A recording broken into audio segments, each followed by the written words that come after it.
உங்களை ஏழையாக மாற்றக்கூடிய பழக்கவழக்கங்கள். சோம்பேறித்தனம். எதையும் நாளைக்கு தள்ளி வைக்கும் பழக்கம் இருந்தால் வளர்ச்சி வராது. இன்று செய்ய வேண்டியதை இன்று செய்யாதவன் முன்னேற முடியாது. அவசியமில்லாத செலவுகள். காணும் பொருள் எல்லாம் வாங்கும் பழக்கம் பணத்தை மெதுவாக காலி செய்துவிடும். சேமிப்பு இல்லாமை. வருமானம் இருந்தாலும் சேமிப்பு இல்லாதவன் எப்பொழுதும் கஷ்டத்தில்தான் இருப்பான். புதிய பழக்கங்களை கற்காதது. புதிய திறமைகளை கற்றுக்கொள்ளாதவர்கள் அதே நிலைமையில்தான் இருப்பார்கள். தவறான நண்பர்கள். உங்கள் முன்னேற்றம் செய்யாமல் பின்னால் இருக்கும் நண்பர்கள் வாழ்க்கையை பாதிக்கலாம். நேரத்தை வீணாக்குவது. மொபைல், சமூக ஊடகம் போன்றவற்றில் அதிக நேரம் செலவழித்தால் வாழ்க்கை இலக்கு மறந்து போகும். பணம் சம்பாதிக்கும் திறனை வளர்க்காது. ஒரே வருமானம் மட்டும் நம்பி வாழ்க்கையை வைத்து இருப்பது ஆபத்து.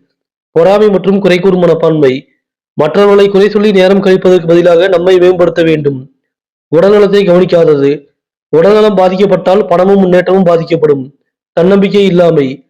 நான் முடியாது என்ற எண்ணம் இருந்தால் வாழ்க்கையில் ஒரு பெரிய மாற்றம் வராது.